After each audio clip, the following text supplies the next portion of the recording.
para a disciplina de administração, né, chamam de administração estratégica. Né? Um é o Maximiano, o outro é o Hidalberto Chiavenato. São os livros que a gente usa aí em graduação, pós-graduação, né, para cobrir esses temas.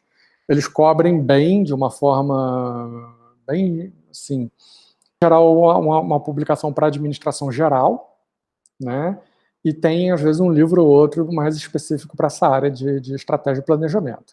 Existe um conjunto de outros autores que tratam mais especificamente de planejamento, né, e aí esse material, na verdade, é um mix, né, um condensado de várias dessas coisas. Tá? Né? Olha, as empresas têm que pegar os seus fatores de produção, né, e organizá-los de uma forma, né, mais eficiente, mais eficaz, que gere mais produto possível, etc. Né? Aquela ideia de que quanto, né, mais você produz, teu custo de produção fica menor e aí você tem ali capacidade de trabalhar com preço. Quer dizer, esse processo de tomada de decisão, né, por parte da empresa, principalmente, né, é o que a gente pode chamar de estratégia, né, de estratégia empresarial. Tá? Do ponto de vista, né, assim, etimológico, né, de origem da palavra, tá? Estratégia surge dentro da esfera, né, militar. Quer dizer, a ideia, né, de stratos, né, de ter um exército acampado, ou do strateia, que é uma campanha, né, ou estrategeu, que é uma postura, né, de liderança. Tá? Então, assim, ela surge aí, né, ela segue, né, como um elemento de, vamos dizer assim, de planejamento, né, ou como um elemento da gestão militar. Quer dizer, ela passa a ser encampada pela gestão também dos estados, né, porque as forças armadas e o Estado, né, têm uma ligação muito, muito forte. Tá? E mais aí, recentemente, né, vamos dizer assim, de uns 200, 250 anos para cá, depois da Revolução Burguesa, a primeira Revolução Industrial, quer dizer, a ideia de estratégia ela começa a migrar, né, do campo militar para o campo empresarial. Tá? Ainda, inclusive, até hoje, guarda algum ranço, né, a ideia da estratégia como um comportamento militar ou mais rígido e que, se for tomado, vai dar resultados, né, mais ligado a esse aspecto da guerra. Tá? Então, a origem, né, o primeiro livro, né, a primeira publicação que se tem reportada sobre a ideia de estratégia, né, é o conhecido A Arte da Guerra, né, do Sun Tzu. Né, ele escreve aí cerca de 2.500 anos atrás, né, então mais ou menos aí, né, 500 e pouco antes de Cristo.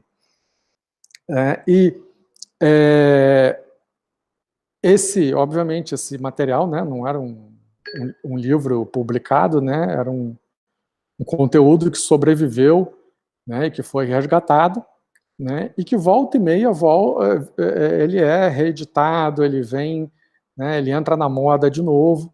Né, então aqui temos a versão do James Clavell dos anos 80, que é a leva atual, né, que a gente está tendo aí do Arte da Guerra. Tá? O que eu posso falar para vocês assim, eu não recomendo a leitura, não. Acho que não tem necessidade. Acho que acho que o que interessa dele eu vou falar aqui para vocês agora. Né? Quer dizer, basicamente, né, o que é um compêndio de técnicas militares diplomáticas, né, e que buscavam mostrar que, na verdade, né, a arte da guerra não é só movimentar tropas, ela começa antes. Né? Então, aquela ideia mais conhecida, né, que, olha, se você conhece, né, se você conhecer o seu inimigo e conhecer a si mesmo, quer dizer, você não precisa temer o resultado, né, do combate. Se você sabe que o teu exército é grande, é bem treinado, é maior do que o do adversário, ou ao inverso, né, se você sabe que o teu exército é pequeno, né, e que você provavelmente perderia uma batalha, você não vai entrar na batalha, né? E se o teu exército é grande, você tem, né, soberania sobre o teu, preponderância sobre o teu adversário, o que você vai fazer? Né? Você vai negociar, né, com possivelmente uma vantagem sabida de ambas as partes. Se não tiver negociação, aí sim você vai, né, mobilizar as suas tropas. Tá? A vantagem do Sun Tzu em relação a outros escritos dessa época, né, é que os outros escritos eles acabaram vindo para os períodos, né, recentes, de uma forma fragmentada, né, às vezes eram aqueles poemas ou histórias assim um pouco, e que a gente, talvez quem foi traduzindo não teve a compreensão exata do que era, e aí a coisa perde um pouco o sentido. Tá? Então, assim, o Sun Tzu, o material dele chegou de uma forma mais, foi sendo passado de geração em geração e chegou, né, de uma forma mais estruturada ao nosso século, né, e continua sendo, quer dizer, aplicável a uma série de questões, né, existe muita, porque como ele não trata especificamente da movimentação de tropas, e sim de toda a questão, né, militar diplomática envolvida, quer dizer, ele serve, obviamente, para, né, fica mais fácil você fazer analogias entre a guerra e o mundo dos negócios. Né? Quer dizer, você vê uma movimentação como agora, né, da disputa aí de comercial entre a China e os Estados Unidos. Quer dizer, os Estados Unidos vai lá, toma uma ação, fala, eu não quero a Huawei aqui. Né? Eu vou bloquear o TikTok. Aí a China vai lá, né, e fala, bom, se as empresas americanas não vão vender chip para a Huawei e ela não vai ter alguns mercados, eu preciso me proteger e desenvolver, né, fazer um movimento aqui para desenvolver esses processadores aqui na China mesmo. Né? Então, assim, você vai movimentando como num tabuleiro, né, de xadrez, né, sem necessariamente ter um conflito, né, formal. Né? Idem foi com o período da Guerra Fria, né, do pós-Segunda Guerra até os anos 80, entre Estados Unidos e Rússia, né, quer dizer, União Soviética, né, União Soviética e Estados Unidos nunca se enfrentaram formalmente, né, mas sempre usaram terceiros como campo de batalha. Né, era a Guerra da Coreia, né, guerras na África, Afeganistão, etc., né, e coisas desse tipo. Vamos avançar um pouquinho, que isso aí não é o principal para a gente. Já mais recentemente, tem um outro livro, né, e aí já era livro, né, já existia a imprensa, que é bem relevante, que é a obra do Clausewitz, que era um general, né, prussiano, do que viria a ser a Alemanha, né, e aí ele, na verdade, pós-guerras napoleônicas, né, ele consegue expor ideias fundamentais sobre estratégia. Também, né, discutindo aspectos, né, diplomáticos e militares. Né? Então, ele começa a fornecer um norte sobre como você, por exemplo, mapear a estratégia do teu adversário, né, mesmo que num ambiente instável e coisas desse tipo. Tá? Nesse período aí, quer dizer, você já se tinha a noção de estratégia no campo dos negócios. Né? Quer dizer, e aí começam uma a se distinguir da outra. Quer dizer, a guerra ela é essencialmente destruidora de coisas, né? Enquanto a estratégia empresarial ela é criadora. Né? Quer dizer, a ideia é que a gente, né, use estratégia para ter resultados, né, empresariais mais satisfatórios. Tá? Essa que é a lógica. E aí, né, vamos chegar mais perto para o que interessa para a gente, né, inclusive para acoplar com discussões, né, de microeconomia, macroeconomia, e a gente poder avançar, né, nessa temática. Tá? A partir da segunda Revolução Industrial, né, que aí já é meado do século XIX, quer dizer, a estratégia ela emerge como uma forma de moldar e influenciar forças de mercado e ambiente competitivo, né? Quer dizer, você está tendo nesse período a formação dos mercados de massa, né, a partir das ferrovias, do crédito, né, do aporte de capital, né, a ideia do ambiente, né, financeiro, ela se torna complementar ao ambiente empresarial, ela se torna mais robusta, né, e aí as economias vão se desenvolvendo, né, aumentando sua escala de produção, sua variedade de produtos.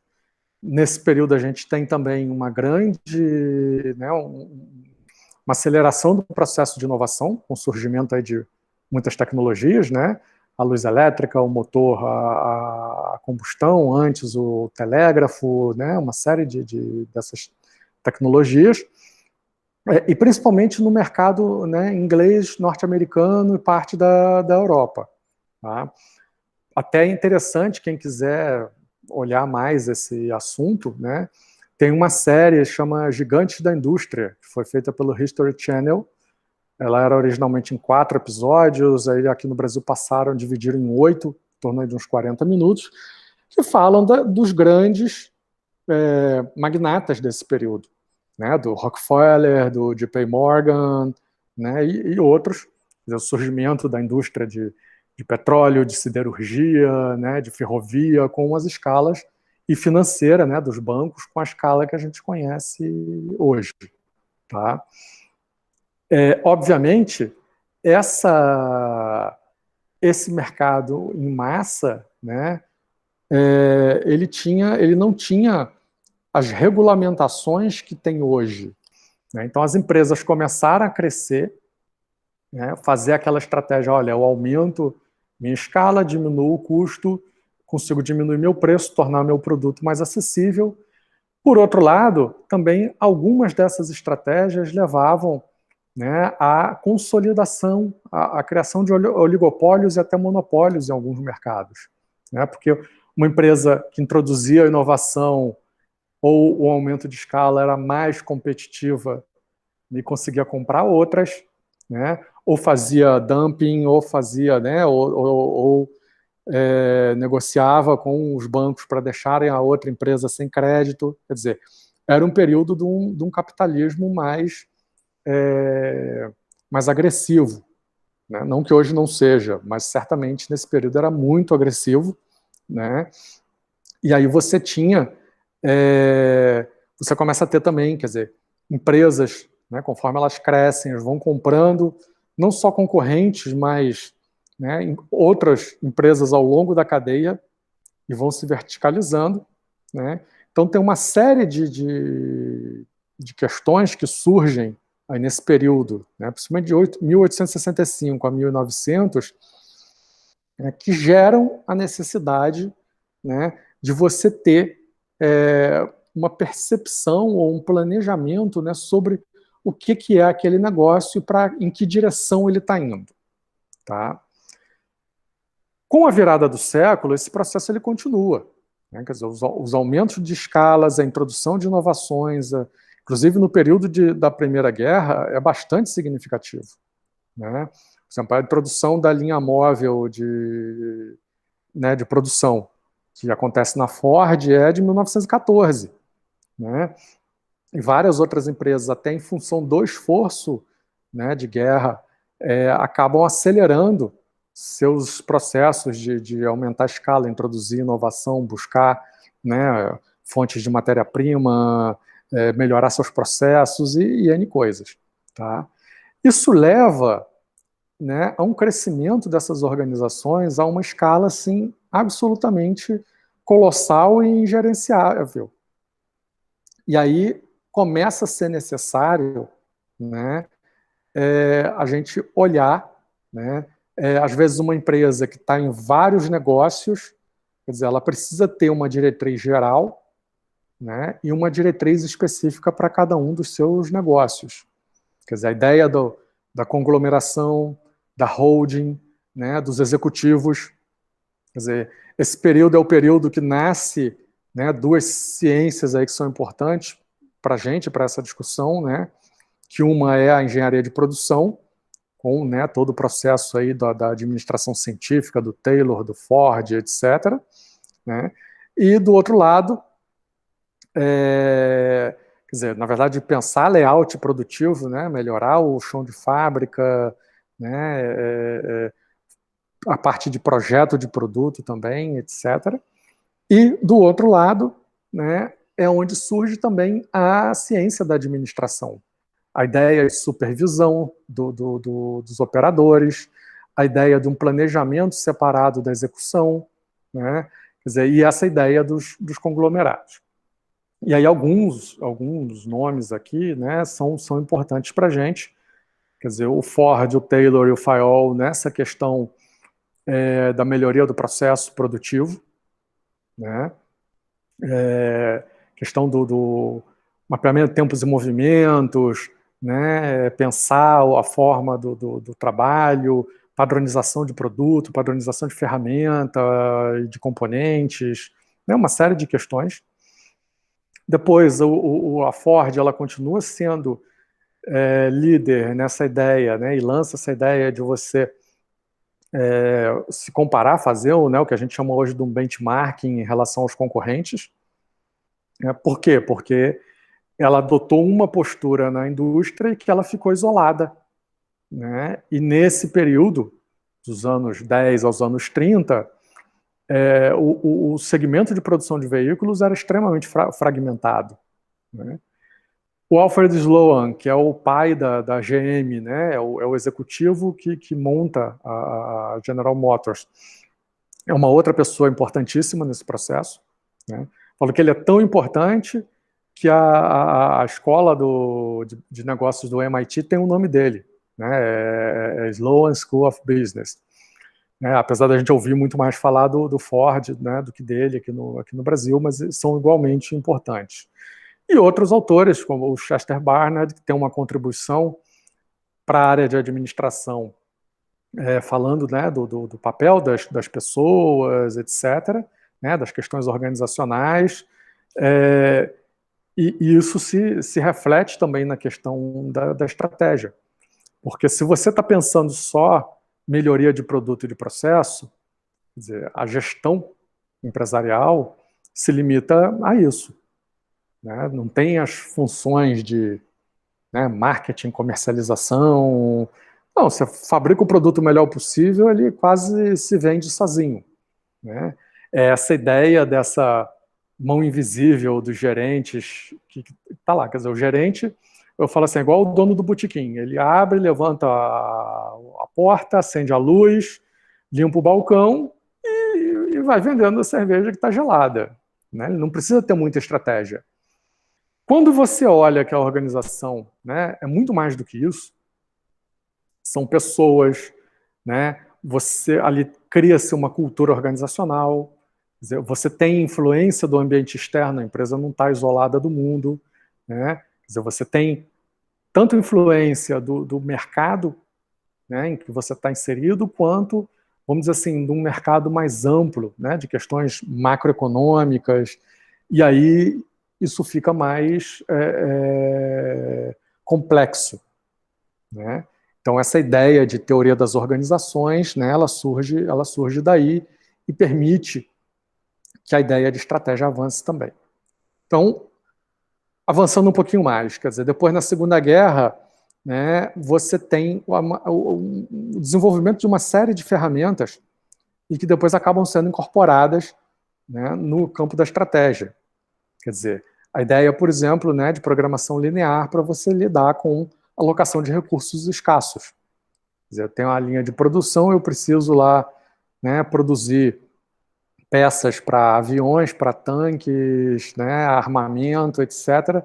Como é que eu otimizo ali várias linhas de produção para conseguir, né, fazer o máximo para atender esse esforço, né? Questões aí de teoria dos jogos e outras, tá? A ideia também da curva de aprendizagem, ou seja, se eu mudo, né, o meu produto, se eu mudo o meu processo, eu levo um tempo para fazê-lo da melhor forma, tá? Eu sempre brinco com as pessoas dizendo assim, olha, acabou de lançar um carro, né, um veículo novo, um modelo novo, não compra. Espera pelo menos um ano, né, até a empresa aprender a fazer ele direito. Né? E é muito comum em produtos, né, mais complexos, como um veículo, né, que você tem, às vezes, problemas de projeto ou problemas de montagem, né, que aparecem ali naquele período. Né, às vezes até mais. Tá? Então, assim, o ambiente da Segunda Guerra ele continua acelerando. Tá? Curiosamente, em algum aspecto, né, o período da depressão dos anos 30, ela não é tão assim impactante a essa discussão da estratégia. Tá? Acho que também, do meu ponto de vista, também colabora para que o conceito comece a se disseminar, né, para que as empresas comecem a pensar melhor no que elas estão fazendo e qual o mercado e etc. Tá? Nesse período aí, já do fim dos anos 40, anos 50, quer dizer, aparece uma pessoa que é chave aqui para a nossa discussão, que é o Peter Drucker, que ele é considerado o pai da ciência da administração. Ele aqui, assim, vamos dizer assim, organiza a casa. Quer dizer, apesar das contribuições do Ford, do Sloan, do Chandler, né, do Taylor e outros, muitos outros, né, quer dizer, ele é que dá a cara, né, à administração. Então ele fala assim, olha, gerenciar não é só um comportamento adaptativo e reativo. É preciso tomar providências para que os resultados desejados ocorram. Né? Quer dizer, aquela história, não é abrir o botequim, abrir a lojinha e deixar as coisas acontecerem. Né? É mais do que isso. Quer dizer, ele mesmo olha, né, a teoria econômica, principalmente a abordagem aí neoclássica, né, e fala, olha só, não, o mercado não é um conjunto de forças impessoais fora do controle dos indivíduos e organizações. Não, é possível você influenciar o mercado. Quer dizer, não é isso que o próprio governo faz nos anos 30 para recuperar da crise e depois faz no período de guerra, né, no que a gente chama de esforço de guerra ou economia de guerra. Né? Então, assim, gerenciar, né, é assim, uma responsabilidade por moldar o ambiente econômico. Né? Claro, você pode ser uma empresa pequenininha, você talvez não consiga ter um grande impacto, mas, de qualquer forma, né, você precisa entender aquele ambiente e se posicionar perante a ele. Né? E aí você pode, por exemplo, né, planejar, iniciar, executar mudanças nesse ambiente ou neutralizar limitações da economia, né, sobre a ação da empresa. Então, por exemplo, no momento atual, a gente tem uma situação, né, onde, por exemplo, o dólar está disparado, não tem... disparado não, vamos dizer assim, ele atingiu um novo valor de equilíbrio, né, acima aí dos R$5, né, não há uma perspectiva de que ele recue para 4 ou menos. Né, se eu tenho uma empresa que usa, né, parte dos componentes importados e, portanto, dolarizados, e eu não estou protegido por contratos, por hedge financeiro, coisas desse tipo, quer dizer, eu, obviamente, vou estar procurando o quê? Né, substituir esse insumo de alguma forma. Né? Se ele é pouco relevante no meu produto, né, se é 10, 15% do produto, ali eu faço um ajuste de preço e deixo para lá. Se ele é significativamente relevante, eu começo a, né, pensar formas, buscar um fornecedor nacional para substituir, pensar em alguma mudança do meu produto, ou tentar negociar mesmo com um fornecedor fora do Brasil, mas que venda mais barato, né, ou que tenha alguma outra forma de você acessar esse insumo. Tá?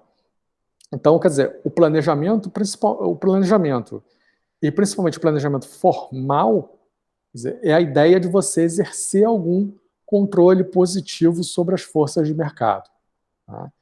E aí essas ideias, ela não é necessariamente do Drucker, né? Elas já estavam assim pairando no ar, né? Mas ele organiza de uma forma que a gente consegue compreender e compreender bem. Tá? Assim, no pós-Segunda Guerra, né, a discussão de estratégia ela não avançou tanto no setor privado. Curiosamente, ela avançou mais na área militar e, curiosamente, tem uma outra influência interessante, que é exatamente que são os países socialistas. Né, porque eles, né, vêm com uma ideia do planejamento da economia.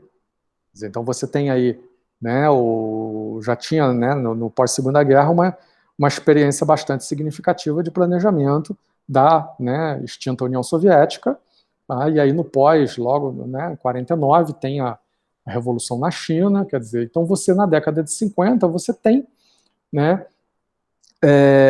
experiências interessantes, né, e conhecimento sobre estratégia e planejamento, né, no ambiente militar e nas economias socialistas. Tá? Óbvio que, né, as empresas já tinham algumas noções básicas. Tá? O Alfred Chandler é o primeiro a colocar assim, olha, a empresa tem duas posturas que ela pode ter, né? Que ela pode tomar, que ela pode assumir. Ou ela atua num setor em que ela trabalha com grandes escalas, né, que é o caso, basicamente, daquela indústria, né, que vem lá do século XIX, né, quer dizer, e orientada a mercado de consumo, né, ou ela trabalha, né, de uma forma um pouco mais diferenciada, com produtos que tenham menor escala e que sejam, né, diferenciados uns dos outros. Né? Então você pensa assim, eu sou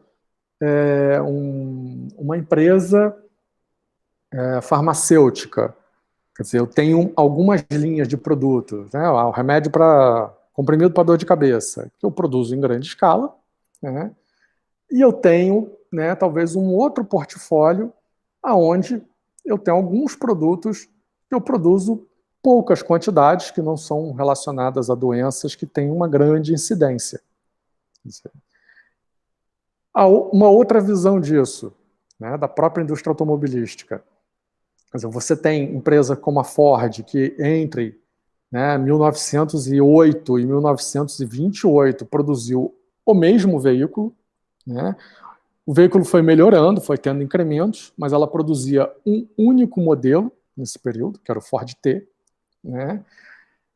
E o aumento de escala, padronização, né, essa separação entre supervisão e operação, se dava de uma forma bastante simples. Né? Por quê? Porque a partir do momento que ela otimizou o processo de produção, quer dizer, o resto ficou tranquilo de fazer. A empresa como a GM, ela foi estruturada, se eu não estou enganado, em 23. Ela, na verdade, era a reunião de várias outras marcas que foram sendo compradas. Quer dizer, na verdade, o Alfred Sloan era um executivo que teve acesso a recursos financeiros e começou a comprar marcas menores para construir a General Motors. Então, a Chevrolet, a Cadillac e outras, né, eram fabricantes independentes que tinham menor escala de produção, mas atuavam em segmentos de mercado mais específico. Então, por exemplo, a GM produzia, né, veículos, vamos dizer assim, mais baratos, né, convencionais. A Cadillac não, sempre teve um posicionamento de fazer veículos, né, luxuosos, mas bem acabados, olhando, né, um público de alta renda. Então, essa, vamos dizer assim, dicotomia, né, entre a Ford e a GM começa a aparecer, começa a ser percebida como um caminho, né, para uma série de organizações. Né? Ou eu me especializo em alguma coisa e aumento as escalas, ou eu, né, reúno um conjunto de competências que me permitam ter produtos próximos, né, mas que concorram em segmentos diferentes e menores, né? Então, essa é a ideia central que o Chandler chama, né, de escala ou escopo. Que a palavra escopo não existe em português, mas talvez não seja tão usada, né? Então, assim, essas ideias elas estavam aí desde os anos 20 e 30, tá? Vários autores, alguns que estão aqui, né, que são, na verdade, economistas que olham o tema, né? Eles vão trazendo outras ideias, né? Então, por exemplo, o Coase, que é um dos pais do institucionalismo, né? Ele pensa na natureza da empresa, a empresa enquanto organização, né? O que ela coordena, o que está acessível a ela, o que não está, né? O Schumpeter, que a gente, né, já discutiu, que olha só, a empresa vai muito além das escolhas de quantidade e preço. Na verdade, ela está tratando, né, ela tem uma escolha primordial, que é a tecnologia que ela usa, né, e o que ela produz, o que, para quem, etc. Tá? A Penrose também olha do ponto de vista dos recursos que podem ser acessados pela empresa. Quer dizer, se eu sou uma empresa que tem produtos, né, às vezes diferenciados, e eu quero competir por escala, eu talvez tenha dificuldade, porque eu não vou ter, por exemplo, a cultura, eu não vou ter os mecanismos internos, quer dizer, eu não vou ter o modelo de produção que me permita fazer isso. Tá? Né? O Commons também, que começa a apontar assim, fatores estratégicos ou limitadores da adoção de estratégias, de posicionamentos, né, pelas organizações. Tá? E o Bain, que vem com uma ideia que ela predomina nessa discussão de estratégia até mais ou menos os anos 80, que ele chama do paradigma da estrutura, conduta e desempenho. Ou seja, a indústria ou o setor que eu atuo tem uma estrutura, a minha empresa, em função dessa estrutura, a minha empresa adota um comportamento, né? Em função desse comportamento que eu adoto, eu tenho resultados, né? Que seria o desempenho da organização. E essa coisa, ela se retroalimenta. Inclusive, é interessante, eu usei esse modelo na minha monografia de graduação para analisar a indústria siderúrgica brasileira, né? Quem se comportava buscando grandes escalas de produção e quem se comportava, né, olhando o mercado externo, etc., e quem se comportava em segmentos específicos, né, olhando necessidades da indústria nacional. Tá?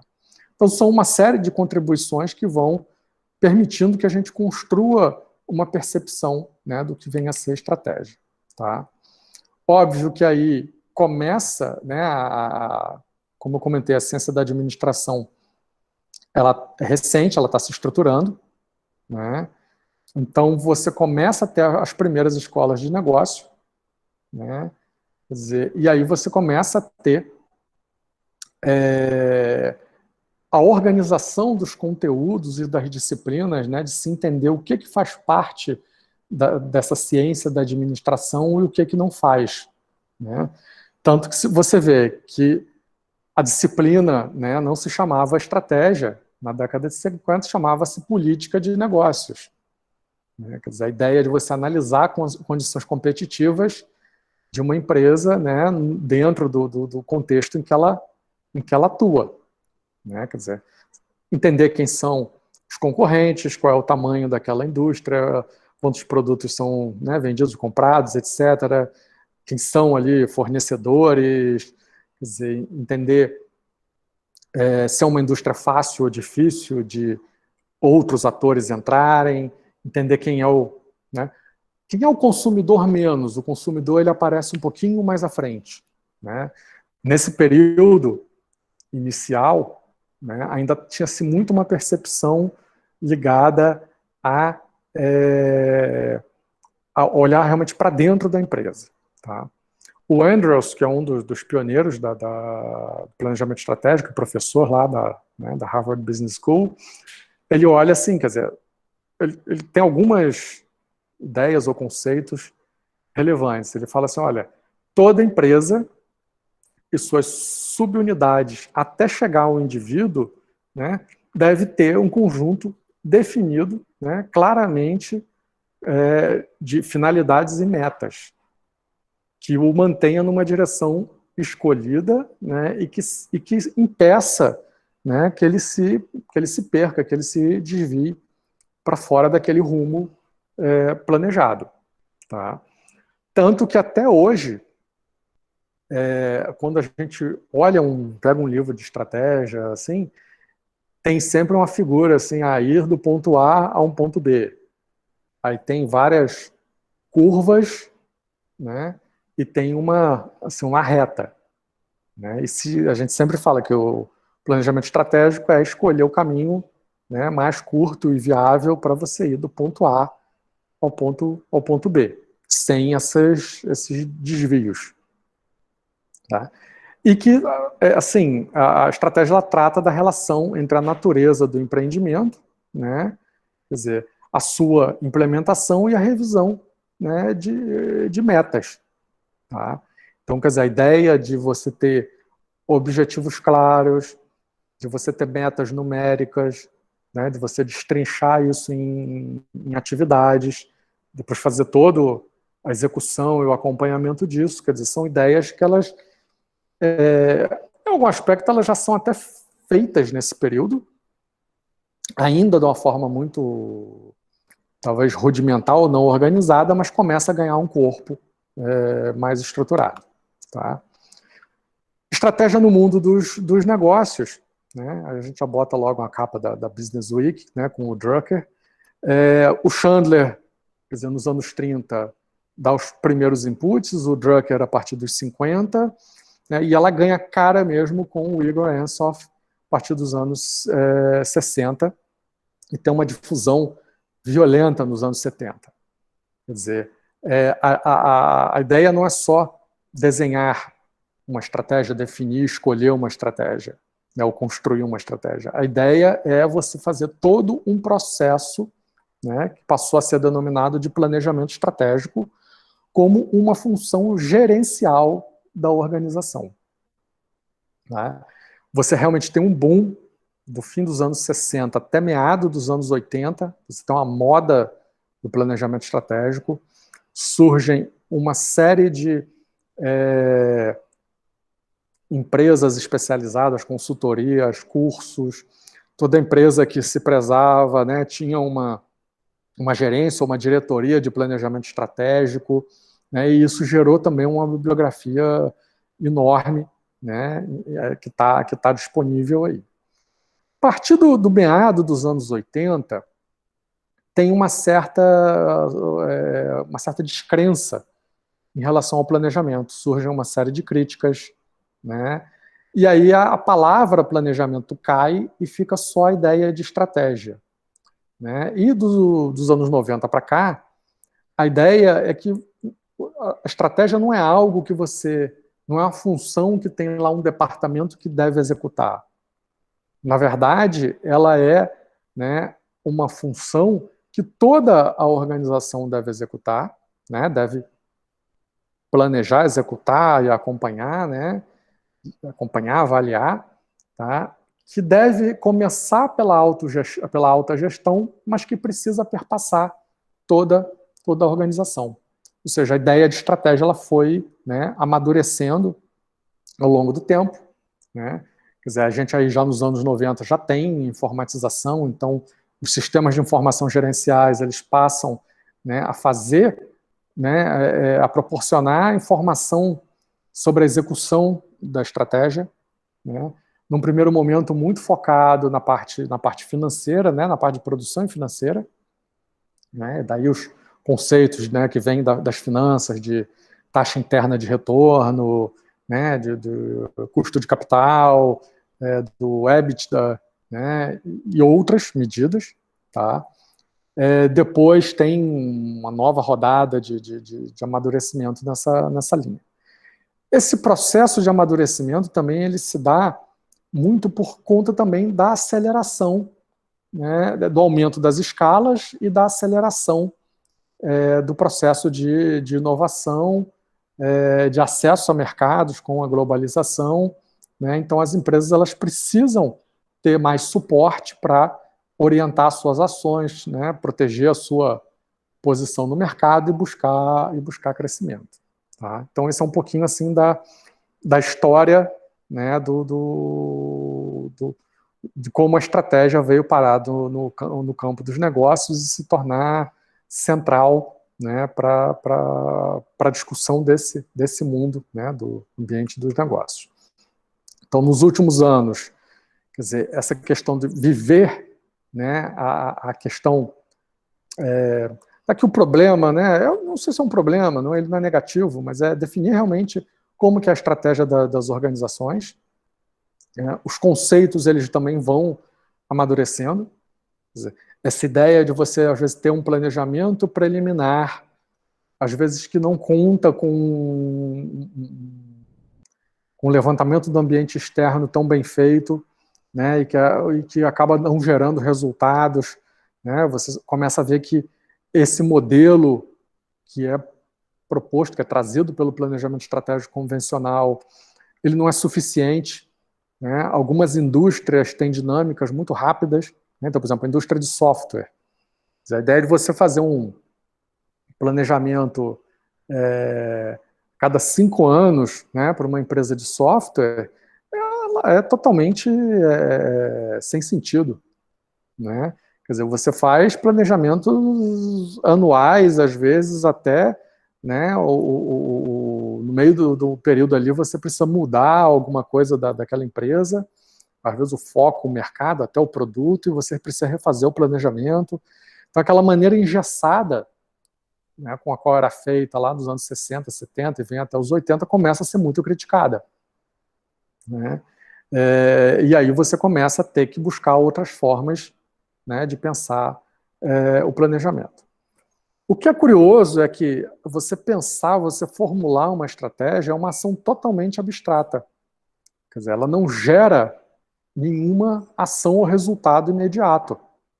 E é por isso que uma das críticas era exatamente essa, que algumas organizações gastavam fortunas fazendo um planejamento estratégico e que depois aquele gerava um documento, era distribuído uma cópia para cada um, aquilo ia para a prateleira e ninguém executava nada, voltava para o cotidiano.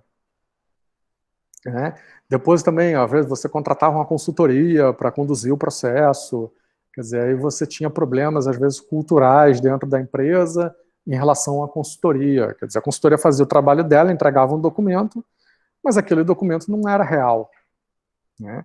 Você pensar, por exemplo, o setor elétrico brasileiro, que é um setor, né, vamos dizer assim, monopólio de Estado, com concessionárias na época públicas. Quer dizer, você fazia um planejamento para 20 anos, depois outro para 10, depois para 5, e estava bom. Claro, porque você pensar numa hidrelétrica, você pensar numa linha de transmissão, são investimentos de médio e longo prazo, né? Agora, quando você olha para indústrias, né, como realmente o caso, por exemplo, do software, né, quer dizer, você não tem como fazer um planejamento com um horizonte desse tipo. Talvez nem como utilizar as mesmas ferramentas, né, porque o mercado não é tão estável, não está consolidado, você não conhece ele, né? Então, assim, o papel da estratégia, a gente não pode perder isso de vista, né, é que a empresa, por mais que ela tenha recursos, ela precisa focalizar a atenção dela e os recursos em áreas definidas. Ou seja, ela tem que tomar decisões, excluir coisas, né, definir um foco e, a partir desse foco, gerar projetos, né, por isso que muitas vezes aparecem como projetos estratégicos, tá, que vão permitir que ela mude, né, dessa, digamos assim, posição inicial A para uma posição B, né, que é melhor, né, dentro de um determinado tempo. Quer dizer, essa é a ideia geral, né, que intuitivamente acompanhava os empresários, os gestores, né, de um século atrás ou mais, e que hoje está configurada, e que a gente tem ferramentas para todas essas etapas, né, de planejar, de executar, acompanhar, etc. Tá? Então, assim, a gente tem uma evolução, né, nas escolas de negócio, né, elas começam, né, elas surgem muito tímidas e aí vão incorporando, né, coisas da psicologia, da sociologia, né, da economia, da engenharia, e vai se criando um corpo teórico, né, voltado à discussão de gestão empresarial e de negócio.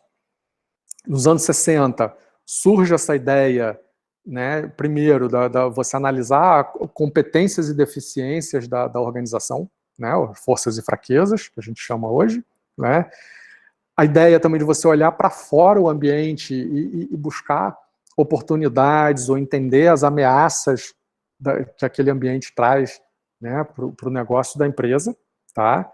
A gente acaba conhecendo esse arranjo hoje como a matriz SWOT, que é esse desenho que está embaixo, né? E a relação, assim, dessas competências ou recursos que você tem com a postura que você, né, quer tomar.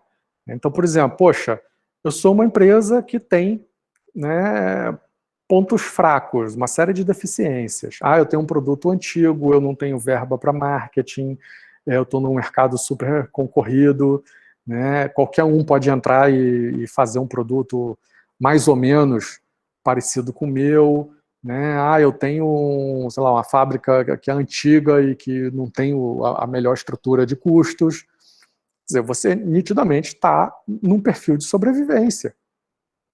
Né? E aí você tem que entender, né, para onde você quer ir, como que você pode ir, ou se não pode. Né? Você pode até fazer um planejamento dizendo assim, não, eu enxerguei uma oportunidade aqui, eu quero migrar, né, tratar meus pontos fracos e migrar, né, para esse quadrante do crescimento. Né? Mas, de repente, você não tem recursos para isso. Né? Então, ou o que você acha que é recurso, né, às vezes você acha que é dinheiro só, né, você busca um sócio, né, mas às vezes não é só recurso. Quer dizer, às vezes você precisa de competências, de conhecimentos que você não tem. E que o dinheiro, a princípio, pode te trazer, mas que às vezes não consegue trazer também. Né? Então, o jogo para os estrategistas é entender o posicionamento da empresa, né, no ambiente interno e externo, né, e trabalhar para mudar esse ambiente, né, sempre com a ideia de você ampliar a rentabilidade daquele negócio. Tá? Aqui um exemplo, né, da matriz SWOT do McDonald's, né? Quer dizer, então assim, o que ela entende como competências, né? Então o nome, a marca, a reputação, né? O número de lojas, ou seja, a escala dela, a inovação em produtos, né? A adaptação aos menus locais, né? Então ela consegue manter uma padronização grande com alguma customização, sem isso afetar violentamente a estrutura de custos. Né, ela investe pesadamente em marketing, publicidade, né, então tem características ali, né, mas por outro lado ela tem deficiências, que é, por exemplo, poucos alimentos saudáveis, então se ela quer melhorar isso, ela tem que começar a buscar desenvolver, né, produtos para colocar no portfólio dela. É um suco, é uma salada, né, a empresa vem fazendo isso. O atendimento lento, às vezes, nesses pedidos mais customizados. Quer dizer, como é que ela repensa o processo ali de montagem, né, para melhorar. A questão da minimização, né, dos impactos aí, né, ecológicos, ou seja, de ser uma empresa mais sustentável. Né, quer dizer, ela gera uma quantidade grande, né, de descarte, né, ali, de papel, das caixinhas, dos copos, né, de repente pensar como é que ela recicla aquilo, né. Então tem né, também problema em relação a direitos de funcionário, condições de trabalho, quer dizer, como é que ela cria um ambiente melhor. Então são, né, olhando do ponto de vista interno, quer dizer, você começa a ter, né, uma agenda, né, para onde você trabalhar. E aí, assim, a literatura ela é mais ampla possível. Tem autores que defendem que a gente tem que enfatizar as nossas forças. Tem autores que defendem, né, que a gente, na verdade, tem que tentar minimizar as fraquezas, né, para dar mais relevância para as forças. Tem uma série de leituras desse processo. Tá? Não vou explorar isso aqui tudo agora, não. Mais para frente a gente tem espaço para voltar nisso aqui. Tá? Então, assim, né, o que eu quero continuar é com a ideia realmente de definir o conceito de estratégia, né? A gente já olhou a evolução dele, como ele avança. Quer dizer, idealmente, quer dizer, o conceito, vamos dizer assim, moderno, né, que a gente vivencia hoje, é, né, a ideia ainda de uma arte militar de planejar e executar movimento em operações, tropas, navios, né, visando manter ou alcançar posições relativas favoráveis, né, sobre, né, determinados ali objetivos. Quer dizer, essa é uma visão, né, por exemplo, lá da Escola Superior de Guerra, que é o campo, né, que trata de estratégia do ponto de vista militar. Né. Tem uma segunda definição aqui que também vai nessa linha. Tá? Do ponto de vista de estratégia empresarial, né, essa ideia de você dirigir um conjunto de disposições e combinar forças é uma boa definição. Né? Pena que ela é um pouco, talvez, abstrata. Né? A gente quer uma coisa sempre um pouco mais, né, mais clara. Tá? Já vou chegar em definições um pouco mais compreensíveis e gerenciáveis para a gente. Né? A ideia essencial é que a organização utiliza a estratégia para obter vantagens sobre seus concorrentes, né, identificar ameaças e oportunidades no seu macroambiente. Quer dizer, essa é uma noção, né, da aplicação. E, na verdade, estratégia é, né, todas essas opções que surgem aqui. Quer dizer, um conjunto de procedimentos e técnicas criadas pelo homem, uma maneira de fazer coisas e alcançar objetivos, uma técnica inicialmente de guerra, mas que ela é adaptada, né, ela é transitada para o mundo empresarial, né, e um programa amplo para se definir e alcançar metas de uma organização. Tá? Essa última, né, definição, principalmente, acho que ela cabe muito bem para a ideia do planejamento estratégico. Tá? Surge, né, nessas definições a ideia de objetivos. O objetivo é a finalidade, né, que a organização está tentando alcançar. E aí é importante entender que o objetivo ele é parte da estratégia, mas ele não é a estratégia em si. Né? A estratégia é o meio para se chegar a esse fim. Né? Então, assim, eu quero aumentar a rentabilidade da minha empresa para que ela tenha uma taxa interna de retorno de 25% ao ano. Né? Ok, isso é um objetivo e faz parte da sua estratégia. Né? Mas como que você vai atingir essa rentabilidade? Né? Você vai aumentar preço, você vai diminuir custo, você vai aumentar a gama de produtos, né? Você vai mudar o mercado em que você atua. Quer dizer, essas questões precisam ser trabalhadas. Na verdade, né, elas complementam essa decisão de alto nível, né? Quer dizer, e dão subsídios para depois, né, para a implementação. Tá? Essa é outra ideia aqui, realmente, que os objetivos são, né, regras de decisão de um nível mais alto, né, dentro da organização, né, que a estratégia ela é válida sobre um conjunto de objetivos, mas ela perde sua validade quando esses objetivos são alterados. Né. Dando mais um passo. Né, Marcelo, deixa eu te fazer uma pergunta, aproveitar. Você está falando de estratégia.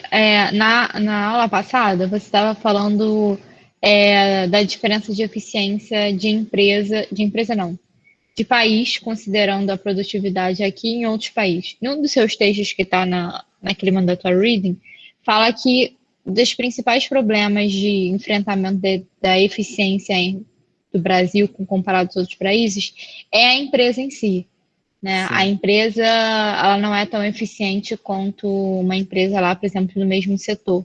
Como que a diferença de estratégia daqui e lá tem consequência nessa diferença de eficiência de É, outros países? olha só, eu acho que aí tem N questões. Uma resposta mais direta para você seria assim, quer dizer, as estratégias elas estão, né, olhando do ambiente externo para o interno.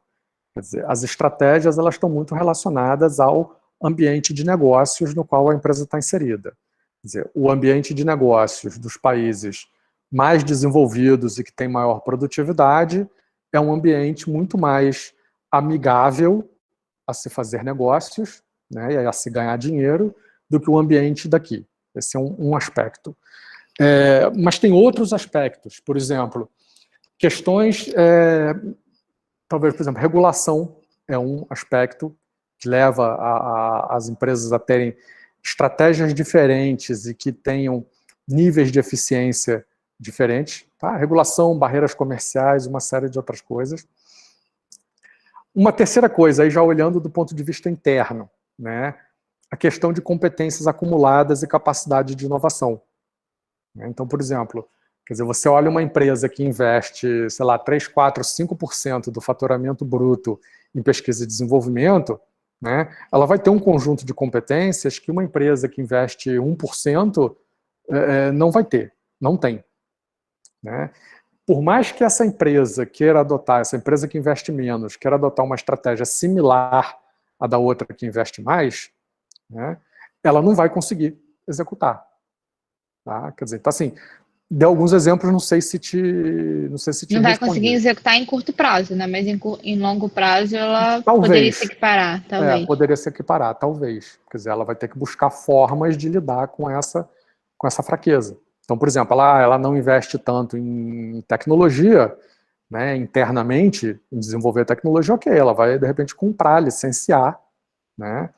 Quer dizer, se você olhar, por exemplo, veio um exemplo agora à cabeça aqui, que era, existia um parque produtor, né, de eletroeletrônicos brasileiros, nos anos 80 até 90, que era Sharp, Samsung, Sanyo, Samsung não, Sharp, eu lembrei, Gradiente, Sanyo, e essa turma sumiu, foi varrida do mapa, né? E ninguém ouvia falar em Samsung, LG, né? E outras que estão aí, mas nessas duas coreanas principalmente, né?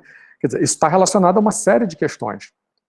Primeiro, por exemplo, essas empresas nunca puderam ganhar escala e serem exportadoras porque o padrão de tecnologia da TV aberta brasileira era diferente do padrão americano e do padrão do resto do mundo. Então elas ficaram limitadas ao mercado nacional. Né? Segundo, você tinha barreiras, né, comerciais, tarifárias, etc., que impediam elas de acessar tecnologia estrangeira. Isso aconteceu também com a informática, né, com a reserva de mercado. Quer dizer, então, por mais que ela tivesse, ou que uma delas tivesse uma estratégia, por exemplo, que quisesse ser mais agressiva, e a Gradiente tentou isso por muito tempo, né? Quer dizer, a Gradiente foi a primeira a introduzir a fabricação de celular, aparelho de celular no Brasil, foi a primeira a trazer DVD, a trazer televisão, né, fina, né, que era de plasma na época. Por quê? Ela achou um atalho, ela falou, olha, eu estou na Zona Franca de Manaus, eu tenho menos despesa, né, de impostos, né, ela ia lá fora e licenciava uma tecnologia. Era sempre a segunda, não era a tecnologia de ponta, porque a de ponta, né, em geral não se licencia, mas para o mercado brasileiro era novidade, era inovação. Né? E ela conseguiu, ela teve vários ciclos desse, até que chegou um ponto que ela não conseguiu mais remar e aí foi a falência. Né? Quer dizer, então, provavelmente se você olhar essa estratégia da Gradiente, ela seria muito parecida com uma, sei lá, talvez uma Panasonic, ou a própria Samsung, ou sei lá, uma Motorola, mas com exceção da questão do mercado externo. Né? Mas até mercado externo ela tentou, ela licenciou, por exemplo, o celular da Nokia, ela produzia no Brasil e vendia como Gradiente, com a marca Gradiente, e elas entregavam a parcela da produção para a Nokia no mercado externo com a marca Nokia, né?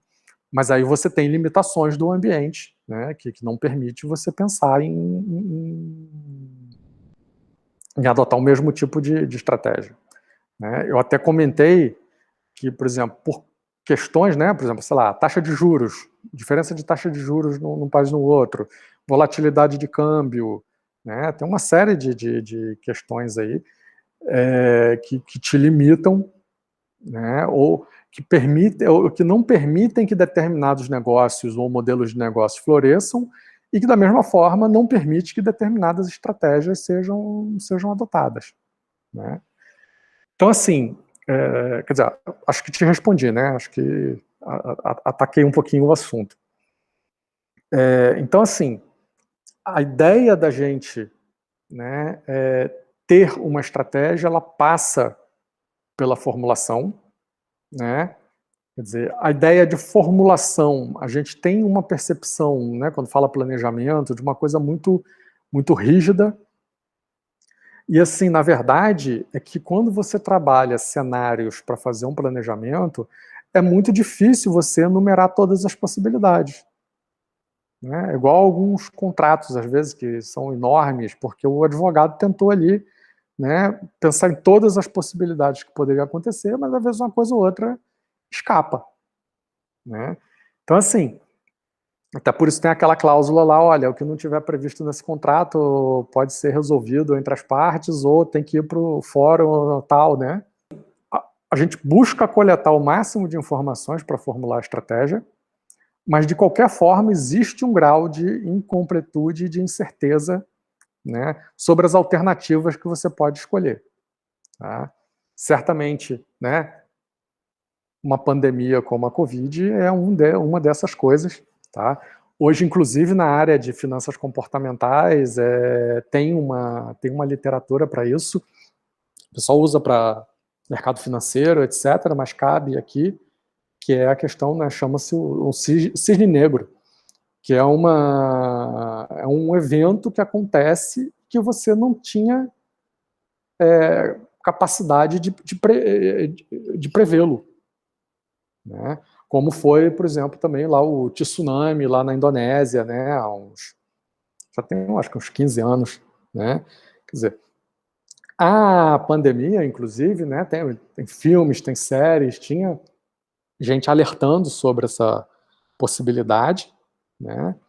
Mas a gente não tinha exatamente a noção dos impactos e, principalmente, a gente não conseguia calcular, né, um percentual de possibilidade dela acontecer. E aí, nesse aspecto, é totalmente incerto, tá? Mas voltando à ideia do conceito de estratégia, quer dizer, estratégia é um conceito fugaz e abstrato, sua formulação não produz ação concreta, né? Provavelmente produz sim gasto, né? Mas não produz resultado, receita, melhoria de posição da empresa. Eu diria que tem um impacto, sim, abstrato, talvez na cultura da organização, né? Porque o fato de você fazer um esforço para desenhar, né, e escolher, desenhar opções e escolher uma estratégia, te permite, né, em algum aspecto, compartilhar aquilo, né, com os seus pares que estão envolvidos no processo. Então, ao final, quando você tem uma decisão, uma tomada de uma decisão, né, em relação a uma estratégia, é uma decisão que, em algum aspecto, mesmo ela sendo, ou às vezes ela pode ser imposta, ela pode ser, né, mais ou menos negociada, etc. Quer dizer, está todo mundo ciente, todo mundo que esteve envolvido está ciente e, em algum aspecto, compartilha, né, daquela decisão tomada, né? Então, acho que ela tem esse efeito, mas, do ponto de vista real, ela não tem um efeito. Quer dizer, o desafio do administrador, né, e da ciência da administração é transformar esse conceito abstrato, né, numa contribuição real e útil para o desempenho da empresa, tá? Então, essa ideia que essa figura aparece, né, em muita literatura. Quer dizer, você tem um posicionamento hoje, no dia de hoje, você tem recursos, você tem propósitos, né, você desenha um caminho para você trilhar, né, em horizontes diversos. Então, como eu estava falando, quer dizer, a gente tem, né, uma posição atual da organização, né, e ela tem ali recursos e propósitos, e a partir disso ela toma decisões, né, e a decisão é exatamente escolher um caminho para ela trilhar ao longo desses horizontes que levem, né, essa empresa a um resultado futuro, né, aonde esse resultado seja, obviamente, melhor do que a posição em que ela está hoje. Seja aí aumento de vendas, lucratividade, expansão do negócio, a própria permanência da empresa, né, no mercado, né, coisas que a gente caracteriza como, né, dentro do conceito de sucesso. Essa ideia, ela é, vamos dizer assim, ela é de simples, né, compreensão para pessoas, né, de qualquer nível intelectual, tá? Mas às vezes, né, você trazer isso para a realidade não é fácil, tá? Os dados que a gente tem é que a maior parte, né, das estratégias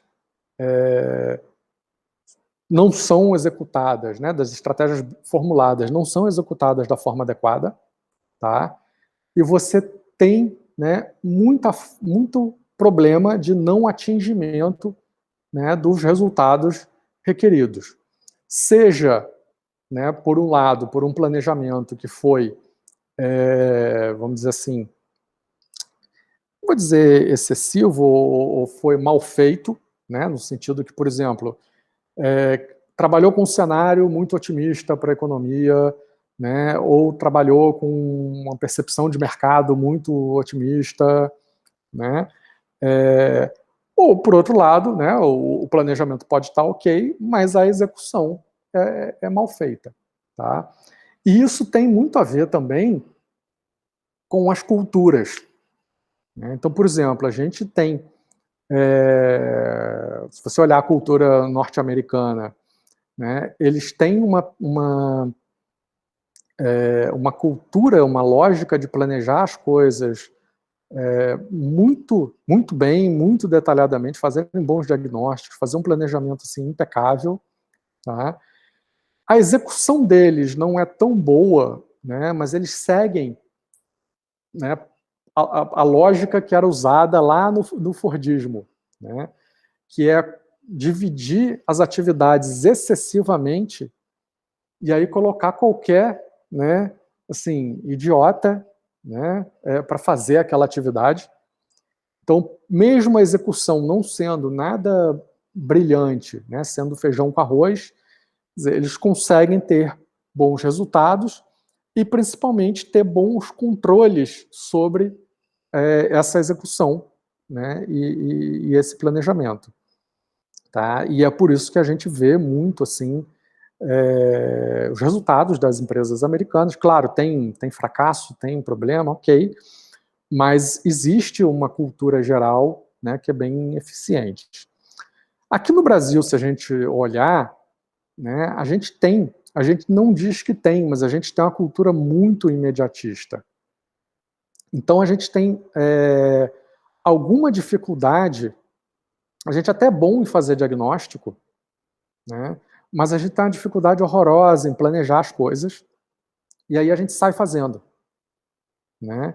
Então, assim, o nosso nível de execução ele não é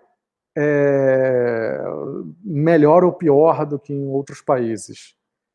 Mas, boa parte do tempo, a gente está fazendo as coisas erradas. Né? Ou a gente não está fazendo o que gera mais impacto. Tá? Isso vem mudando na cultura corporativa, claro. A gente tem empresas hoje que são, vamos dizer assim, de classe mundial, que não ficam devendo nada, né, para empresas alemãs, japonesas, americanas, mas a grossa maioria das empresas brasileiras elas têm dificuldade, né, de execução, que está muito relacionada à baixa capacitação de quem está executando, por um lado, que é um problema educacional do país, e por outro, né, a questão do planejamento. Tá? Tem outros países que têm problemas educacionais, ou tinham, similares ao Brasil. Né? No caso, a China tem esse problema também. Mão de obra pouco educada. Né? A Coreia tinha também, a Coreia melhorou, resolveu, né, isso, mas tinha também essa questão.